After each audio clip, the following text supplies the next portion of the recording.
Good evening mga kamoto huligan. So it's a Saturday.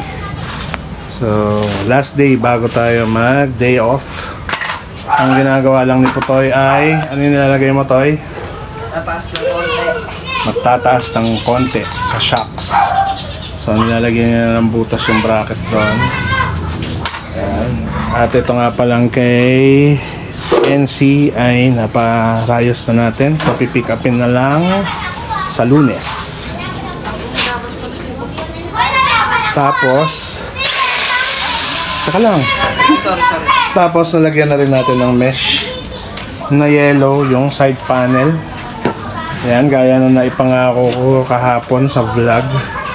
So binugahan ni Master TP yung mesh, tapos ikinabit ko sa likod. Mukhang okay naman. So ito pa yung isa. Ayan. Alright. So ayan na siya. May accent tayo doon. Ano pa bang dinalawan mo dito? Kanina ba yan yung dilaw doon? Kanya? Saan pa? Ano pa? Lunch hub. Ayan. Clutch hub. May dilaw din. Alright, kaninong gloves to? May nakaiwan. Tata yata o kay Mark. Ayan, naiwan yung gloves. So, nandito kanina yung mga Binelli boys, kaso hindi ko na nakunan dahil tayo ay may ginawa. So, ito na. Si MK naman yung ginagawa natin ngayon. So, alright, sumobra ako ng timpla dahil dinikitan ko yung sa side panel ni Tyson. Ayun, so sumobra ng epoxy kaysa masayang. Gumawa tayo ng skull. Yan, so ref magnet gumawa tayo. So ito yung kinalabasan. So imbis na itapon ko yung sumobrang epoxy, edi gumawa na lang tayo ng art. Alright.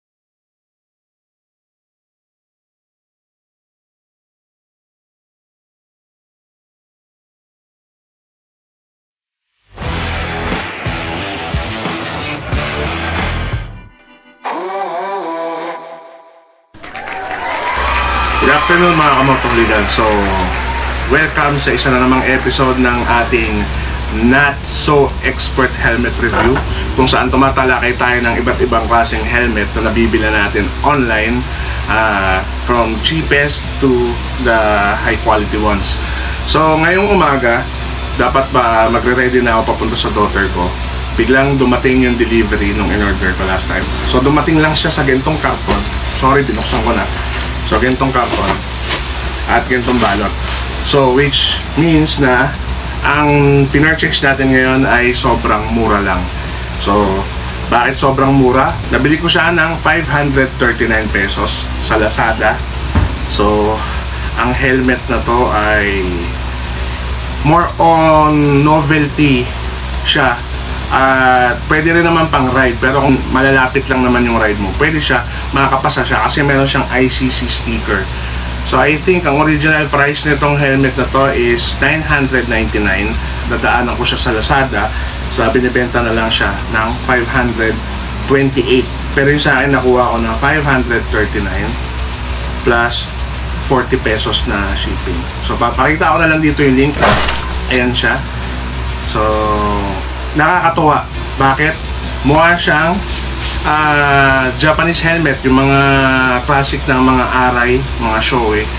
At syempre, ang isa pa is kung manginginom ka, magugustuhan mo talaga to dahil makaka-relate ka.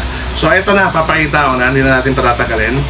Ito ang ating 500 worth na helmet. So yung paint okay siya, pula, medyo bagay siya kay Sadie. Tapos yung mga San Miguel niya dito is I don't know kung paint to. So decal siya.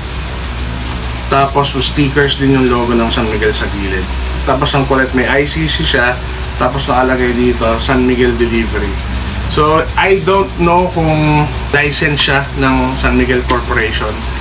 Pero, ayun nga, para sa akin kasi, natuwa lang ako sa kanya. Unang-una, sobrang mura, full face. Tapos, pwede pa siyang i-display kasi nga, medyo novelty yung dating. So, pwede siyang i-display sa shop, pwede siyang i-display sa kwarto, pwede siyang gamitin kung malalapitan lang naman yung ride mo. Pero yun nga, medyo manipis yung mga pads niya sa loob. Mababaw lang. Pero, yun nga, maganda yung quality in fairness sa kanya. Medyo may amoy pero hindi naman grabe. Tapos, ang nakakatuwa dito, meron siyang tinted na visor. Tapos meron pa siyang maliit na peak dito. So nakakatuwa, classic talaga. So pag maaraw, pwede natin gamitin to. At ang nakakatuwa sa kanya, pag tinas mo, meron pa siyang clear visor. So pwede to pang gabi. Okay? So nakita ko siya sa Lazada, natuwa ako. Tapos pinakita ko kila Master Putoy, kila MK, kila Marco.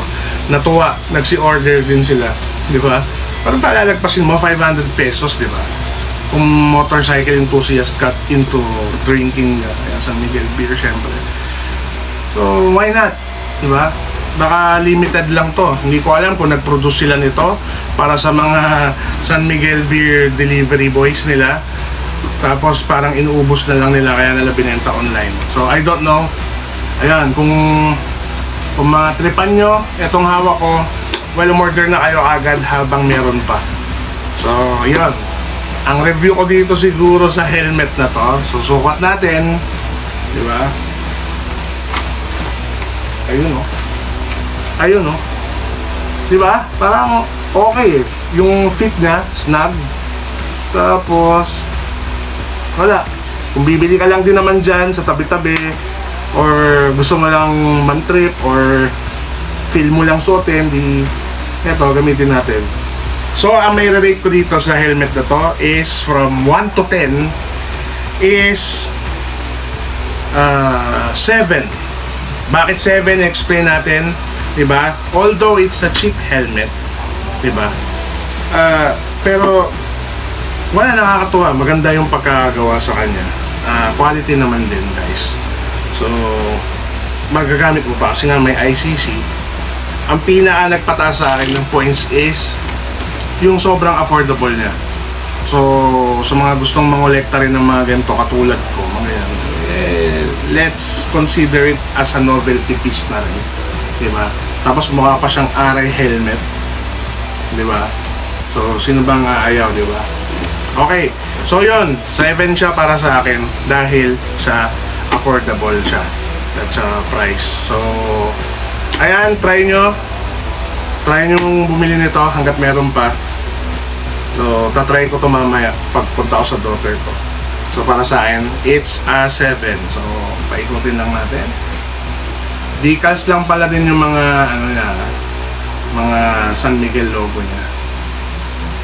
Okay. Yan. So, sobrang gang niya rin. Medyo, ano to, hindi ko ina-advise sa mga long rides, ano, basag to, sigurado. Pag sumemplang ka ng matindi-tindi. Alright? So yung mga motoholigan, sana nagustuhan yung review natin dito. Kung meron kayong mga gustong ipa-review ng mga helmet, baka naman try nyo natin. Sige. Alright? So yun lang po. At ako'y magre-ready na at pupunta pa ako sa daughter ko ngayong Sunday. This is the Goon and I'm fucking out. Alright!